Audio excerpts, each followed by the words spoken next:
RealAg Shops is brought to you by Princess Auto. RealAg Shops is where we pull wrenches, keep the farm going, and get our hands a little dirty. Welcome to this week's tour.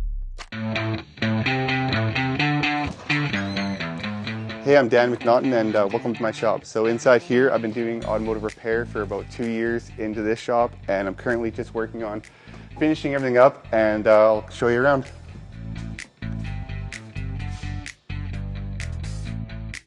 So I grew up in Rumsey, Alberta, and we have a farm out there, and I've been into pretty much rebuilding cars since I was as long as I can remember, and it's pretty much graduated into this. So this is in Red Deer, Alberta, and purchased this property about 2 years ago here now, and it's just been transitioning to moving everything over here and starting to just get the whole entire setup here from instead of having it at the farm, and just separating that, you know, shop and farm kind of lifestyle there.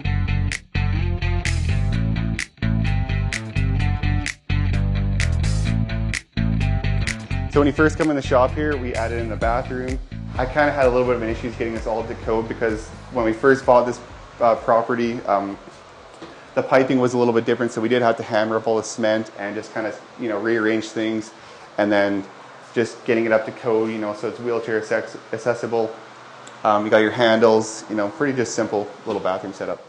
And then just a sink for washing your hands when you're getting really something really greasy there, so you don't have to go in the washroom. And then I got a beer fridge for after a long day, and then got a TV so you can enjoy watching some, you know, YouTube. I kind of like watching YouTube while I'm working throughout the day. And upstairs will be the office. So my first project I ever did was a 1967 Chevy pickup truck that we drug home from one of our other neighbors, and me and a friend restored the whole entire truck, and then probably mostly my dad did probably a lot of the work. But I've pretty much been addicted to that since I was probably 14, and ever since then I've been buying and selling cars.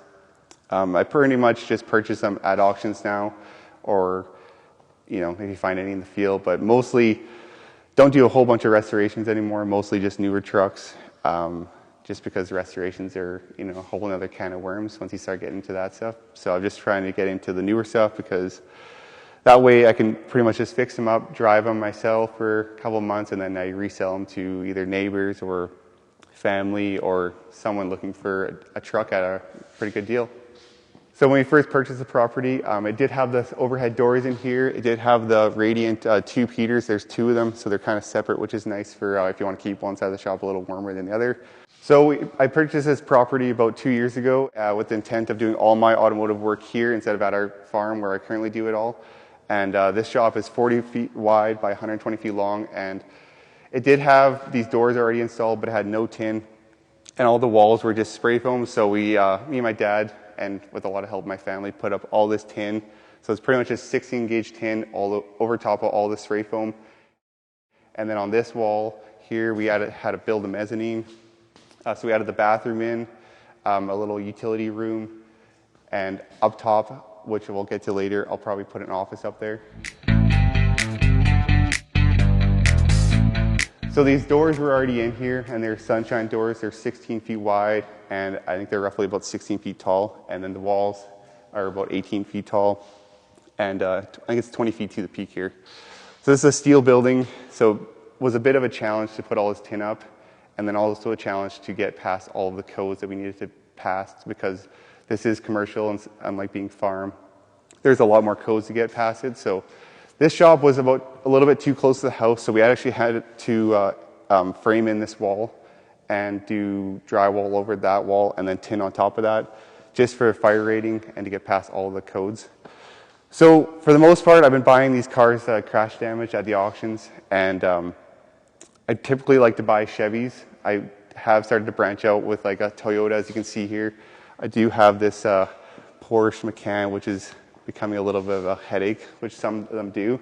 But sometimes you can find vehicles that are, you know, slightly damaged, but it's always just, you never know what you're going to get. Well, that's kind of the fun of it. So for the most part, I've been buying pickup trucks, so I really like the newer diesel Chevys, but I would obviously try to branch out eventually once I get my shop all completed here. And then right here I have my tire machine and balancer, which I don't really do a ton of them, but when it's really handy to have because most of the vehicles I buy are usually missing wheels, you know, so you're always switching tires around and putting new rims and tires on everything. And then at the back here, I currently have a paint booth that I'm working on. This is maybe not going to work out because there's just a lot of codes to pass to get the paint booth up and running. And currently I'm doing all my painting at the farm, so I've been hauling everything back and forth. There's the paint booth at the farm we built, Dee and my dad built it, and been using it for quite a few years, or probably 10 years now, and it's worked excellent. It's just a little bit of a, you know, it's just flow through booth, really simple, and it works excellent. But I was wanting to do all my painting here instead of at the farm because currently I'm just hauling everything back and forth. So like, as this truck you can see here, it's going to need pretty much paint on the box, the cab, all the doors. So I pretty much have to haul this truck back and forth to the farm to do all the paint work. And then I was just hoping to speed things up and get a booth set up here, and then I can do everything in-house here. At the back here, this was going to be a downdraft booth.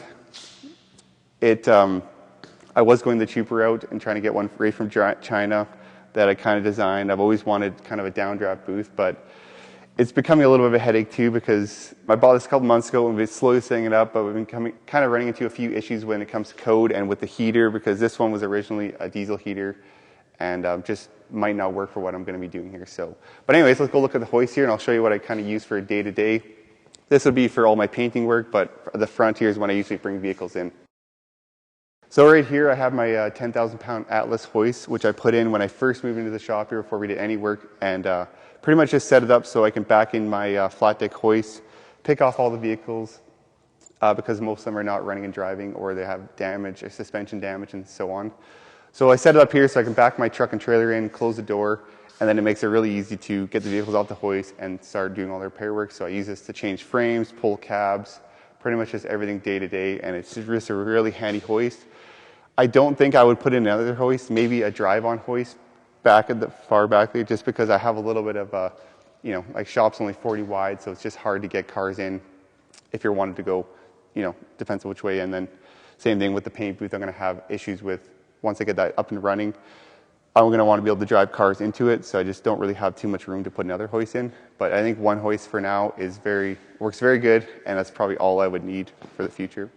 So next year we'll take a look at the loft. So I haven't quite set this up yet, but eventually this will be where I have my desk and all of my paperwork and, you know, day-to-day stuff where I'm, you know, either bidding on cars on auction or just hanging out up here.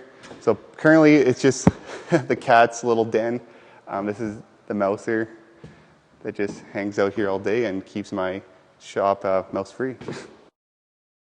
So in here I got my utility room, so I try to keep the air compressor a little bit quieter. So we did insulate this room and just put the air compressor in here. Just I wanted to add some shelving in the future just for putting, like, you know, cans and oil and everything up here.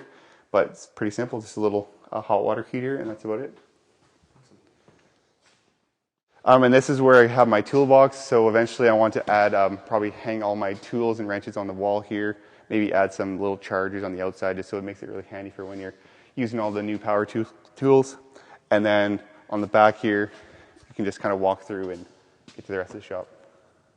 So on the roof here, when we first purchased the property, there was 4 skylights, but it became an issue because every single day when you come in the morning, there was pretty much a huge puddle of water on the floor. So we did delete them, spray foam the holes shut, and then put tin over top. So on the outside here, I got these sunshine doors, which were included when we first purchased this property, and they are really nice for just lets a lot of light into the shop, and it keeps some heat into the shop too. Also, another key feature that I really like is the yard was paved when we first purchased this property. So as you can see here, I got a forklift, and I use this to move all my vehicles around when they're broken or just hauling parts around, and so on. So during construction, I've actually done quite a few projects, but it's been working pretty good so far. I'm really excited to get the paint booth up and running and just maybe kind of finish up some projects that I've had going on for the last 2 years while we've been working on this. And it's been a really good help having my dad and my family around to help me do all this work here. And I'm really excited to just get it all finished up. Hopefully this will give you some ideas for your shop if you're, you know, looking to build a shop and how wide you want to make it. Maybe that'll give you some ideas. But I'm just in Red Deer, Alberta here, and my name's Danny McNaughton, and thanks for watching. Hopefully this gives you some better ideas for the future there.